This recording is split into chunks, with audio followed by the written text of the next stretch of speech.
Hello friends, आशा करूँ আপোনালোক সকলো ভালে আছে।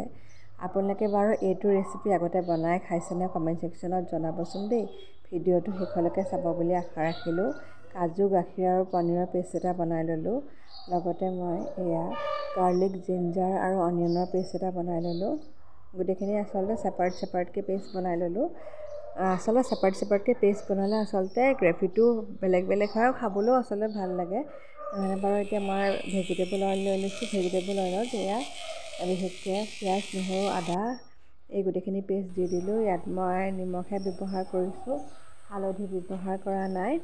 এতিয়া গোটেইখিনি একেলগে মই মিক্স কৰি ল'ম। আচলতে ভজাটো যিমান ভাল হয় সিমান আচলতে খাবলৈও ভাল হয়। এয়া ভজা হোৱাৰ পাছত এয়া মই পনীৰ, কাজু আৰু গাখীৰৰ এই পেষ্টখিনিও দি পেলাই এতিয়া একেলগে মই লৰাই থাকিম কমটি ফ্লেমত।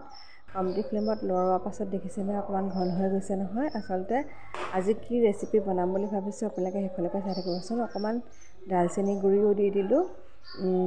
এতিয়া অকণমান ঘন হ'বলৈ কাৰণে থৈ দিলোঁ। লগে লগে এয়া পিঁয়াজ, বিলাহী আৰু কেপচিকামো এনেকৈ কাটি ল'লোঁ। আকৌ ভেজিটেবল অইল দিলোঁ। বেলেগ এখন কেৰাহীত বনাই লৈছোঁ বুলি ভাবক।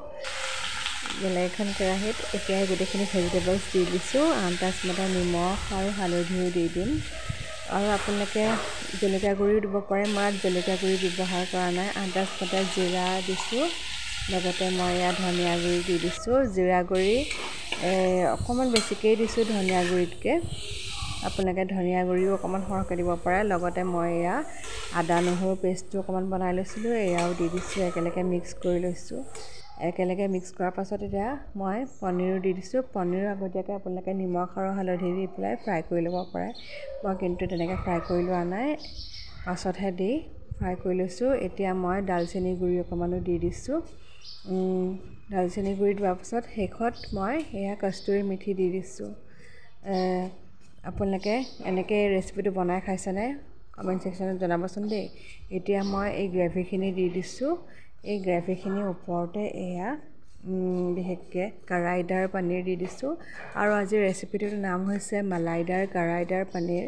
এনেকৈ আপোনালোকে ট্ৰাই কৰি চাব। গেষ্ট আহিলেও খাব পাৰে, লাঞ্চতো খাব পাৰে, ডিনাৰতো খাব পাৰে। শেষত মই কেঁচা জলকীয়া এনেকৈ দি দিছোঁ গাৰ্নিচিঙৰ কাৰণে। আজিৰ ৰেচিপিটো কেনেকুৱা লাগিলে কমেণ্ট ছেকশ্যনত জনাবলৈ নাপাহৰিব। প্ৰথমবাৰৰ কাৰণে যদি মোৰ চেনেলটো চাই আছে please subscribe, share, like, comment কৰিব। ইমান কালাৰফুল হৈছে নহয়নে বাৰু। আপোনালোকে নিজে বনাই খালেহে গম পাব। কিবা স্পেচিয়েল অকেজনতহে এনেকৈ বনাই খাব, আৰু নহ'লে ঘৰতো ট্ৰাই কৰি চাব পাৰে। আজি বোলে স্পেচিয়েল ডে, আজি এইটোৱে বনাওঁ বুলি, যদি আপোনালোকে পনীৰ খাই ভাল পায়। কিন্তু বহুতে টেষ্টি আছিলে। মই যিহেতু বনাইছিলোঁ মই সেইকাৰণে ক'ব পাৰিম। আপোনালোকে পৰঠা, ৰুটি নহ'লে লুচি, বিশেষকৈ প্লেইন ৰাইচৰ লগতো খাব পাৰে আৰু পোলাওৰ লগতো খাই ভাল পাব। আজিৰ কাৰণে আহিছোঁ। শুভৰাত্ৰি। কাইলৈ আকৌ লগ পাম।